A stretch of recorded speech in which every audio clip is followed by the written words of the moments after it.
चलिए नमस्ते प्रणाम सभी मित्रों को मैं नितेश गरिमा रिकॉर्डिंग स्टूडियो मुंबई और गुजरात से स्वागत करता हूं मैं अपनी इस वीडियो में। और मैं आपको बता दूं कि अभी होली की रिकॉर्डिंग चालू हो रही है। होली के बहुत सारा अभी गाना हमने के प्रोवाइड कर चुकल बन जाए भैया। होली के बहुत सारा गाना रिकॉर्डिंग कर चुकल बन जाए और अभी कंटिन्यू रिकॉर्डिंग होता है काहे कि होली के पावन पर्व जोन बाकी आवे वाला बा। और होली में जब तक हुड़दंग ना होला तब तक मज़ा ना आवेला। अभी हमारा बीच में बहुत सारा कलाकार बैठल बने दूर दूर से जोन के आयल बने बेचारा बहुत सारा यूपी बिहार और झारखंड के सिंगर भाई बाने जो उनके हमारा कॉल करते हैं भैया आपका स्टूडियो कहाँ है। मैं आप सभी को बता दूं कि स्टूडियो मुंबई में दो ब्रांच है भाई। मुंबई नाला सुपारा में भी है और यहाँ बोईसर में भी है। और आपको बता दूं कि गुजरात वापी में भी है, सूरत के बाजू में वापी है, वहाँ पर भी गरिमा का ब्रांच है। वहाँ पर भी आके आप सभी recording video audio music mixing mastering जो भी है करवा सकते हैं, कोई दिक्कत नहीं है। अभी ये देखिए बहुत ही एकदम समझिए कि रंगबाज और रंगदार और दिग्गज कलाकार जिसको बोलते हैं ना, वो लोग हमारे बीच में बैठे हुए हैं। काफ़ी बढ़िया गाना इनका है। और अभी ये गाना हम लोग रिकॉर्ड किए ये भाई का, जो कि आइए ना भैया आगे आवा ना तनी कुर्सियों ले लो। क्या नाम है आपका? विष्णुराज। विष्णुराज। कहाँ के रहने वाले हैं आप? मलाट। रहने वाले कहाँ के हैं? हम मिर्जापुर चुनाव से हैं। बहुत सारा सिंगर भाई कॉल कर लें हमरा के, जब पूछे नहीं भैया कहाँ रहते हैं तो बोलते हैं कि मैं बिहार में रहता हूँ। और बाद में पूछता हूँ रहते कहाँ हैं, बोलते हैं मुंबई में रहता हूँ। तो आप समझिए कि रहने वाले कहाँ के हैं, रहते कहाँ हैं, ये ज़्यादा ज़रूरी है। अभी मैंने इनसे पूछा कि रहने वाले कहाँ के, तो बोलते हैं मलाड़। अब रहने वाले थोड़ी हैं यहाँ के, हम तो यूपी बिहार छोड़ के आए हैं ना भैया। अब रहते हम यहाँ पे हैं। कहाँ रहते हैं आप? मलाड में। मलाड़ कहाँ? मलाड ईस्ट में। अरे जगह यो गई कुछ बाहर है तब जानकारी एड्रेस नहीं मालूम तारा। जे जहाँ रहते हैं उनको एड्रेस भी नहीं पता कि मैं प्रॉपर रहता कहाँ पे हूँ। तो ठीक भाई, हमनी के कर्म भूमि है भैया। मुंबई गुजरात दिल्ली अहमदाबाद चाहे राजकोट चाहे मतलब कर्नाटक हो गई चाहे तमिल हो गई तेलुगु हो गई, मतलब बहुत सारा दुनिया में लोग रहला, दुबई रहला। लेकिन ये हमनी के कर्म भूमि है भैया। यूपी बिहार झारखंड छोड़ के हमनी के आवे लीजा कमाए खाए खातिर, अपन ज़िंदगी के व्यतीत करे खातिर, अपन सपना के पूरा करे खातिर। काहे कि यूपी बिहार में अभी सुविधा नहीं है कि हमनी के अपन परिवार के खर्चा और अपन खर्चा वहाँ से कमा के हमनी के चला सकिले। यही से हमनी के मुंबई और गुजरात और दिल्ली में आवे की जरूरत पड़ला। और आपके बता दी कि अभी इनकर होली के गाना रिकॉर्डिंग भैया विष्णुराज जी के गाना के लिखले रहा भैया। गाना हमारे यहाँ से ही लिखा गया था, गाना हमारे यहाँ से प्रोवाइड हुआ भैया। पहली बार गावत रहे, इतना डरत रहे, इतना शर्माता नहीं कि बोले में इनकर गाँड फटता का फटता गाँड फटता। एक्चुअली बहुत सारा सिंगर भाई जो होले कि स्टार्टिंग में ही उनकर हालत ख़राब हो जाला, गंभीर हो जाला कि भैया हम करी तो का करी, गाना कैसे गाई, बोली कैसे। इतना डरेबा इतना शर्मेबा तो कलाकार कैसे बनबा बताओ। हाँ, तार ना तू कोनो मर्डर कैले बड़ा, ना कोनो चोरी कैले बड़ा, ना कोनो घात कैले बड़ा, ना कोनो दिक्कत बा तारा अंदर। यहाँ आवतड़ा चाहे कहीं भी जाता भैया पैसा लगावतड़ा, मेहनत करके 12-12 घंटा ड्यूटी करके 8-8 घंटा ड्यूटी करके आप पैसा लगा रहे हैं, हमारे पास दे रहे हैं चाहे कहीं और भी दे रहे हैं, तो डरते क्यों हैं आप, घबराते क्यों हैं? जानकारी नहीं होता है, इसके लिए आदमी होपलेस होता है कि भाई क्या बोलूँ क्या करूँ, कैमरे के सामने क्या बोलूँ, चाहे जो है माइक के सामने जब हम अंदर जाते हैं केबिन में गाने के लिए तो क्या गाऊँ क्या नहीं गाऊँ। तो इसके लिए आप लोग को मैं वीडियो बनाता हूँ आप लोग के लिए कि भैया इस चीज़ को देखिए और आप शर्माइए मत। जब भी आप हमारे पास आते हैं तो बिंदास आइए। मैं कोई राक्षस नहीं हूँ, मैं एक इंसान हूँ आपके जैसे, बशर्ते एक्सपीरियंस मेरा ज़्यादा है थोड़ा सा, क्योंकि मैं ऑलरेडी 10-15 साल से इस फील्ड में जुड़ा हूँ। 10-15 साल से यही काम कर रहा हूँ, music recording shooting editing audio video creatings लड़की लोकेशंस कैमरा एडिटिंग, मतलब सब चीज़ यहाँ प्रोवाइड होला। तो करत हैबिट हो गई बा हमरा के। जैसे पवन सिंह के गावत एकदम एक्सपीरियंस हो गई बा। खेसारी लाल के नाम तो सुन ही हो खब जा आप लोग, आ खेसारी के नहीं जानत। खेसारी लाल पहले लिट्टी चोखा बेचत रहे भैया। आज के डेट में जो बाकी वो इतना बढ़ा सुपरस्टार हो गए बने, इतना बढ़िया बॉडी, इतना बढ़िया पर्सनालिटी, इतना बढ़िया एक्सपीरियंस लेवल हो गई। तो उनके का एक्सपीरियंस हो गई बा। पहली बार वो अगर कहीं जैतन गाना गावे तो इन्हीं के जैसन करतन, पूछता नहीं तो कुछ बोलते नहीं, खन मुँह बंद रहता। तो भैया आप लोग मुँह बंद करी। कहीं स्टेज पर गाना गावे के हो गई, कहीं एगो गाना अगर सुना, एगो गाना गा के सुनाओ जो गाए हैं अभी। कोनो गाना गा के सुनाओ, कोनो गाना याद बा? कलाकार बने के सपना कैसे मन में आ गई, कैसे अंदर आ गई कि हमके गाना गावे बा, कैसे हमके कलाकार बने बा, कैसे हो गई तारा मन में? मन में आ गया इसीलिए गाना गाने मन में आ गया कि मतलब गाते थे पहले से? पहले मतलब कि अब जैसे कि हम लोग गाना गाते थे पहले, अब सब काम करते थे दोस्त यार, उसके साथ गाते पीते थे। उसके बाद फिर मन किया कि चलो एक दो गाना हम भी निकालें, इसलिए आपका वीडियो देखते हुए यहाँ पर आ गए। चलिए, तो आपके घर में भी और आपके मतलब कि परिवार में भी कोई पहले से गाता होता है कि आप? नहीं, हम ही स्टार्ट कर रहे हैं। अच्छा, तो अभी जो गाना अभी रिकॉर्ड हुआ उस गाने का 2 लाइन आप सुनाइएगा। लड़की क्या बोल रही है, लड़का क्या बोल रहा है, लड़की का लाइन याद है? नहीं याद है। बहुत सारा सिंगर भाई होले गाना तो दे दिया, लेकिन उनका दिमाग में ना घुसेला कि हमके का गावे के बा। अब ऐसे ही कलाकार बनबो, कलाकार बनल कोनो दाल चावल के काम हो कि कलाकार अइलो 2000-4000 रुपये लगा के स्टार बन गए? ऐसा नहीं होता है। कलाकार बनना है तो अंदर टैलेंट पैदा करना जरूरी है। इनकर गाना का हो ना का हो, हमके गवावत हमने के याद हो जाला कि भैया गाना का ना हो। यही से आप सबके हम वीडियो बनाते रहे कि आप लोग तनी, अभी देखिए स्कूल में हम लोग जाते हैं पेपर देने, परीक्षा देने, हमको पता है कि हमारा पेपर कल है, हमको परीक्षा देना है कल, हिंदी का चाहे गणित का चाहे जो है इंग्लिश का पेपर है। तो भैया कॉपी उठा के जब ना देखबो, कॉपी में जब हम जानकारी ना लेबो, पढ़बो ना, तो परीक्षा में घंटा लिखबो, का लिखबो, कैसे लिखबो, परीक्षा में कैसे पास होबो? यही से जब गाना गावे आवो तड़ो तो गाना लिख के लेके आवो, ओके याद करके आवो, समझ के आवो कि हमके गावे के कैसे बात, तब न मान लो कि तार गाना रिस्पॉन्स अच्छा हुई। अब इनके गाना 15 दिन 20 दिन पहले के भेजल बा, 10 दिन, कितना 10 दिन हो गए कि ना? हाँ 10 दिन हो गए। 10 दिन पहले से गाना भेजा है। पूछ रहा हूँ होली का गाना है, लड़की का लाइन याद है, लड़के का लाइन याद है, कहते हैं कि तो बताओ कि ये चीज़ खाली पैसा लगैले से थोड़ी बुद्धि आवेला। पैसा तू लाखों रुपया लगा ला, दिमाग बटले नहीं तो तू कलाकार कैसे बनबा? लेकिन होला पहली बार, दूसरी बार, तीसरी बार जब आप करेंगे तो थोड़ा सा दिक्कत होगा, समझ में नहीं आएगा, याद नहीं होगा, स्केल क्या है, रिदम क्या है, बीट क्या है, कैसे गाना है, कुछ नहीं समझ में आएगा। लेकिन जब एकदम दिल और जान लगा देबो, एकदम इंटरेस्ट के साथ, एकदम कि नहीं हमके ये करेगा बा, हम याद करब, हम गाएब, जब एकदम ठान लेबो तो 2-4-5 गाना बाद एकदम सही हो जाए। पहली बार तनी दिक्कत होला, दूसरी बार तनी दिक्कत होला। अभी इनका होली का गाना था बहुत ही बढ़िया कि होली में बनत पूरी पुआ, खैब जतबे नु देब जादुआ। लेकिन कहती है भैया कि होली में बनत पूरी पुआ, खैब जतबे नु देब जादुआ। अरे 2 घंटा में पूरा बेला जाई, रुक जा तनी, रुक जा, 2 घंटा में सब हो जाइए अबे क्लियर, तब हम रंग लगवा लें कि 2 घंटा में पूरा बेला जाई। तब लड़का का लाइन बताने का के बताओ? जदि लइकन के मुड़ सटिया जाई, तहरे पुआ पे जुआ खेला जाई, जबरी होलिया में हेला जाई, तहरे पुआ पे जुआ खेला जाई। बहुत बढ़िया। देखिए ऐसे ही आप लोग भी याद करिए और आप लोग भी गाइए, क्योंकि देखिए क्या है, ज़िंदगी में आगे बढ़ना है ना तो हमें टैलेंट की आवश्यकता है। ये पढ़ाई लिखाई, गोराई कलाई, जात पात, ऊंच नीच, भेदभाव, धर्म कर्म कुछ नहीं चलेगा। ये इंडस्ट्री, ये संगीत है, सरस्वती मैया जब कल भैया कि तो के कला होके के चाहिए तरह अंदर, आपके अंदर टैलेंट होना चाहिए। जब टैलेंट हुआ तो दुनिया के कोनो कोना आपके रोक ना पाई, आपको बढ़ना ही बढ़ना है आगे, उसके लिए आप निश्चिंत रहिए, कोई दिक्कत नहीं है। ठीक बा भैया, तनी यही जा बढ़िया भैया, यही जा तनी। देखिए अभी हमारे बीच में जुड़ चुके हैं एक बहुत ही खूबसूरत सिंगर जिनका नाम है, मेरा नाम है भैया नूर हसन। नूर हसन खान। नूर हसन खान। नूर हसन खान कहाँ के रहे वाला हो भैया खान साहब? भैया हम बनारस चंदौली ज़िला से आल ही। चंदौली से कल परसों भी एगो सिंगर आए हैं, कल भी एक सिंगर आए थे चंदौली से। अच्छा, तो चंदौली मतलब प्रॉपर आपके चंदौली ही पड़ला कि हो? चंदौली साहबगंज भैया, चंदौली साहबगंज हमारा घर है, और हम यहाँ पुणे के 40 किलोमीटर दूर तलेगांव से नौला खुम्बरे गांव है, वहाँ हम रहीला, कंपनी में काम करीला भैया।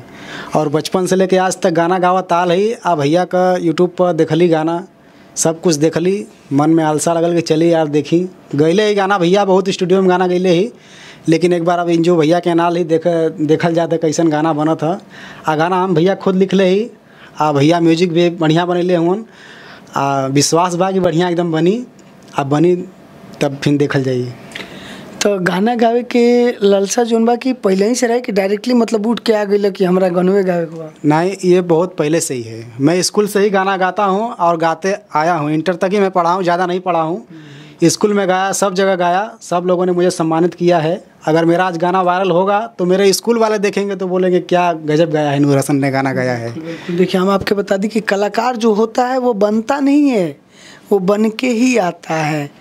और चाहे हिंदू होके, मुसलमान होके, सिख होके, ईसाई होके, यहाँ गरिमा स्टूडियो में कोनो भेदभाव नहीं है कि के हिंदू है, के मुसलमान है, के जौन बा कि कौन जात के है, के चमार है, के डोम है, के राजपूत है, के शर्मा है, के सिंह है, कोनो मतलब नहीं। आप कलाकार हैं और कलाकारों का ये मंदिर में इज्जत होता है कि भैया जितना बेहतर तू गईबो उतना बढ़िया हम बना के देव। काहे कि आपके गाने के पीछे हमरो नाम बा, हमरो के लोग जाने लगे भैया कि हाँ गरिमा स्टूडियो वाले ने इस गाने को बनाया है और इसको प्रोवाइड किया।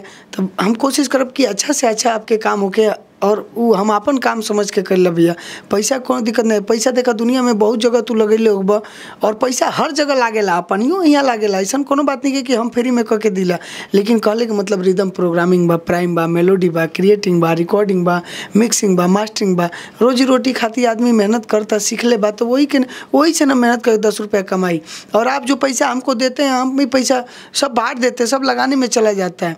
तो कोनो गाना बढ़िया सुनाओ भैया, कोनो गा के ऐसा कोनो गाना जो पहले गईले होगा ओकर कोनो एगो मुखड़ा उखड़ा सुनाओ। पहले गाना भैया अभी हमारा 10 दिन पहले गाना आयल है, यहाँ से नहीं बोला भैया, मुंबई मंत्रा स्टूडियो है।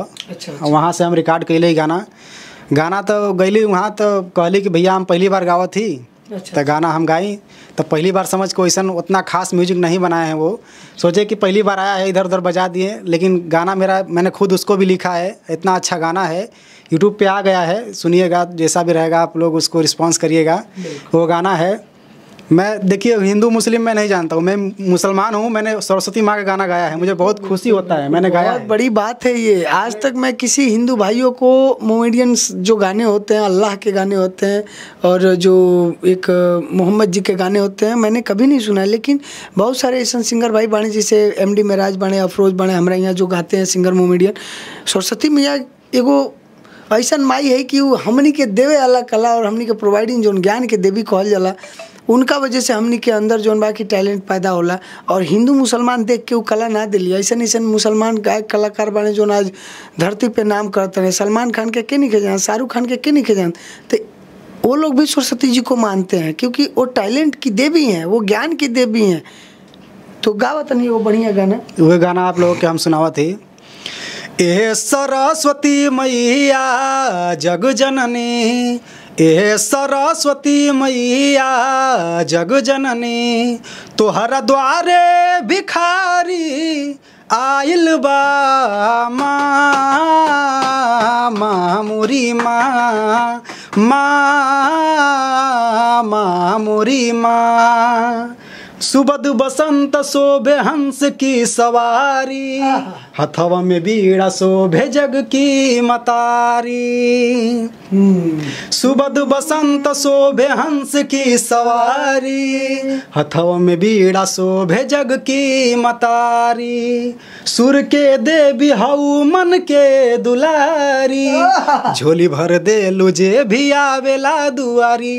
ए सरस्वती मैया जग जननी, ए सरस्वती मैया जग जननी, तोहर द्वारे भिखारी आइल बा माँ, माँ मोरी माँ, माँ मोरी माँ। ऐसे कलाकारों की जो है ना कि आपको बता दूं कि स्टेज होके चाहे कोनो भी जगह होके केहू के सामने होके डराता शर्माता घबराता नहीं है। इसी को बोलते हैं कलाकारी। देखिए कितना बढ़िया गाए, कितना अच्छा गाना गैले हैं। तो लोग के अच्छा लागल हो भैया, वीडियो में कमेंट करके जरूर बताइए। और आप भारत के किसी भी कोने से बिंदास आइए, यहाँ पे आपको रहने खाने की सारी सुविधा है, कोई दिक्कत नहीं है भाई। मुंबई में 2 ब्रांच बा, नाला सुपारा में भी ब्रांच है, बोईसर में भी ब्रांच है और वापी गुजरात में भी अपन ब्रांच बा। आपके रहले खेले सब व्यवस्था बा। गरिमा स्टूडियो के ही ब्रांच आप सभी देख सकते हैं कि ई जोन ब्रांच है ई बोईसर में है। बोईसर जोन पड़ला पालघर के बाजू में पड़ला बिरार जोन बिरार बोईसर बा। काहे कि यहाँ घर भी पड़ेला अपन भैया, तो रहले के लिए कोई दिक्कत नहीं है। जब बिंदास आप सबके आ सकेला। का नाम बा भैया आपके? नूर हसन। नूर हसन बतैले हैं भैया, और आप सभी नूर हसन भाई के प्यार आशीर्वाद दीजिए। बहुत सारा इनका गाना जो भी गाऊंगा अच्छा गाऊंगा, दिल से गाऊंगा। मैं खुद लिखता हूँ, बुरा कोई भी गाना मैं खुद नहीं गाना चाहूँगा। मैंने 12-13 गाना लिखा है जो कि अगर यहाँ से अगर मस्त बन जाएगा भैया तो यहीं से मैं म्यूजिक बनाऊंगा और खूब मस्त बनाऊंगा। बिल्कुल मस्त बनेगा भाई, बिल्कुल मस्त बनेगा, क्योंकि कभी हम नहीं चाहेंगे कि किसी का भी गाना खराब हो। जितना उसमें मेहनत लगे मेहनत करेंगे हम, क्योंकि इंटरटेनमेंट करने के लिए हम लोग गाना बना रहे हैं। आपको मैं बता दूं कि हम अपने दोस्त यार को, अपने भाई को, अपने बहन को या फिर अपने परिवार को सुनाने के लिए गाना नहीं बनाते हैं। गाना बनाते हैं पब्लिक को सुनने के लिए, जो दुनिया जहान में यूपी बिहार के जो जनता बा जो हमनी के भोजपुरी गाना बनाते हैं, जो वो कुल के बीच में हमनी के गाना जाए चाहिए। और जब तक गाना आपके दूर दूर तक ना पहुँची, लोगन तक ना पहुँची, तो भैया हम क्या कर सकीला में, हमारा कैले से कुछ ना हुई। लोगन तक गाना आपके पहुँचे, लोग तक प्रोवाइड होके तब जाके तो आप सुपरस्टार बनब, तब जाके तो लोग आपके गाना सुनिए। तो अभी कौन गाना गाएगा भैया आपके? भैया अभी जो हम गाना गाएंगे उसको मैंने खुद लिखा है, होली का सॉन्ग है। जैसा इस प्रकार है। ऐसा नम आया होली का मौसम, तुमसे मिलने को बेचैन है हम। ऐसा नम आया होली का मौसम, तुमसे मिलने को बेचैन है हम। आ मेरी जान अबीर लगा दूं तेरे गालों में, घुंघराले रेशम जैसे तेरे बालों में। आ मेरी जान अबीर लगा दूं तेरे गालों में, घुंघराले रेशम जैसे तेरे बालों में। मैं तो तुम पे मरता हूँ, प्यार तुमसे करता हूँ, मिलने को बेचैन ए जानम, प्यार से आहें भरता हूँ। आजा होली में मिलने तू आजा, आके दिल के बेचैनी मिटा जा। आया है दिन सालों में, आ मेरी जान अबीर लगा दूं तेरे गालों में, घुंघराले रेशम जैसे तेरे बालों में। यह है गाना मेरा दोस्तों, जो कि मैं अभी रिकॉर्ड करूंगा। देखिए कैसा बजता है। अभी इसको थोड़ा मैं प्रैक्टिस करूंगा दोस्तों। घर से करके आया हूँ लेकिन फिर भी यहाँ करूंगा, तब गाऊंगा। बिल्कुल बिल्कुल, बहुत बढ़िया है। और इतना प्यारा ये गाते हैं, इनकी आवाज़ बहुत प्यारी है, बहुत मधुर है। मोमेडियन लोग की आवाज़ बहुत प्यारी होती है। मैंने बहुत सारे सिंगर को सुना है, कव्वाली जो गाते हैं, जो गज़ल गाते हैं, जो लोग मतलब कि आपको बता दूं कि आप सुने होंगे कव्वाली बहुत सारा है कि अल्लाह जानता है मोहम्मद का मर्तबा। मेरे को बहुत पसंद है वो गाना। और जो वो लोग होते हैं जैसे कि अभी राहत फ़तेह अली खान है, राहत फ़तेह अली खान के जो पिताजी थे मोहम्मद राहत फ़तेह अली खान, पता क्या नाम है, लेकिन बहुत प्यारे गाते हैं। एक अरमान मलिक हैं, और प्लस एक ये क्या नाम है इनका यार, एक और सिंगर बने ना, सलमान अली। बाप रे बाप, क्या गाता, इतनी कम उम्र में इतना गजब का वो गाते हैं। सलमान अली, शोएब हो गया, और बहुत ऐसे कलाकार हैं, बहुत सारे लोग हैं। तो देखिए ऐसा कोई जरूरी नहीं है, मेहनत करबा तो भैया जरूर तारा फल मिली। माई के पेट से थोड़ी सीख के आइल बने भाई, जोन गावत है, जोन हम गाई ला चाहे जे भी गावे ला, माई के पेट से ना सीख के आवेला।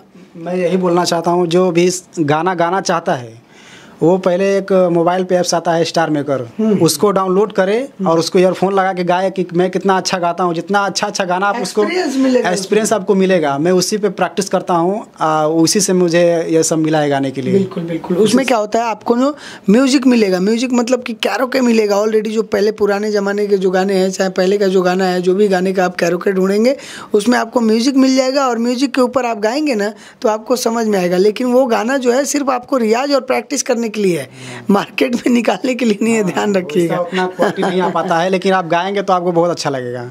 उस पर आप प्रैक्टिस करिए, खुल के गाइए मैदान में, एकदम डराइए मत तन को। बिल्कुल बिल्कुल। चलिए ठीक है, बहुत बहुत धन्यवाद आप सभी को इस वीडियो को देखने के लिए, और मिलते हैं अगले नए वीडियो के साथ। तब तक के लिए हमारे चैनल को सब्सक्राइब कर दीजिए। Bye bye, love you, take care.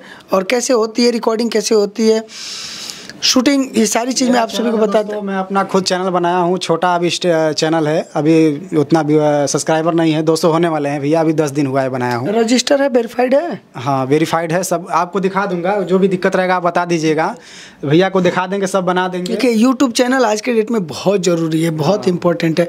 YouTube से लोग लाखों लाखों रुपया कमाता भैया, महीने का 25-30 हज़ार हमारी इनकम, खूब बात है। यूट्यूब से खुद हम महीने का 25-30 हज़ार रुपया अभी कमा ली भैया, और आप सबके आशीर्वाद से ज़्यादा भी हो जाए कभी, काहे के ऊपर काम नहीं हो पाओ सही से, अगर काम हुई तो और भी ज़्यादा पैसा आता है, क्योंकि 12-12, 13-13 चैनल है मेरा, 8-8 चैनल मेरा मोनेटाइज है। और आप सबके बता दें कि यूट्यूब चैनल से, फेसबुक से, इंस्टा से लोग बहुत पैसा कमाता। आप सब भी अपन खुद के चैनल बनाई, दूसरे कंपनी के चक्कर छोड़ दें। दूसरे कंपनी के ऊपर गाना गाएंगे आपको कोई फ़ायदा नहीं है। आज गाना आप गाएंगे, पैसा लगाएंगे और कंपनी मज़ा लेगी, लेकिन आपके चैनल रही तो भैया आपके पूरा का पूरा पैसा आपको आएगा, 100% का 100%। लेकिन चैनल आपके रजिस्टर्स और वेरीफाइड होके चाहिए, CMS होके के चाहिए। CMS का मतलब होला कंटेंट मैनेजमेंट सिस्टम, जिस पे tagging, description, title, thumbnail, poster, सारा चीज़ फ्री में आपके मिले। और आपके बता दी कि गाना खाली डलने से, वीडियो डलने से चैनल सक्सेस ना होला। चैनल के सक्सेस करे खातिर सही तरीका एगो अपनावे चाहिए। सही तरीका से हमार वीडियो कैसे जावे, सही तरीका से हम अपलोड कैसे करी, ओकर टैगिंग कैसे करी, डिस्क्रिप्शंस कैसे करी, टाइटल्स कैसे करी, थंबनेल कैसे करी, ये सब बहुत जरूरी बा। खाली मोबाइल से वो चैनल खोल के सोचबो लाखों रुपया कमाई तो जिंदगी में कबो ना हो पाई, मेहनत करते रहबो, मोनेटाइजो ना हुई कबो। तो ध्यान रखिए ये सब चीज़ के। और चलिए, बहुत ज़्यादा ही बड़ा वीडियो हो गई और मिले लिए अगला नया वीडियो के साथ, तब तक लिए बना रही हमारे चैनल पे। चैनल का हमारा नाम है दोस्तों HD म्यूजिक, @ डालिएगा, @ HD म्यूजिक 786 डालेंगे तो आ जाएगा। चलिए ठीक है, बहुत बहुत धन्यवाद आप सभी को। जो भी गाना आएगा उसी पे आएगा। चलिए ठीक बाटे, अभी रिकॉर्डिंग कर लिए भैया के तो लाइव क्रिएट आप सभी के खातिर करब, कैसे गावा तड़े, कैसे म्यूजिक इन करबा, और बने रही वीडियो के साथ। Bye bye, love you, take care.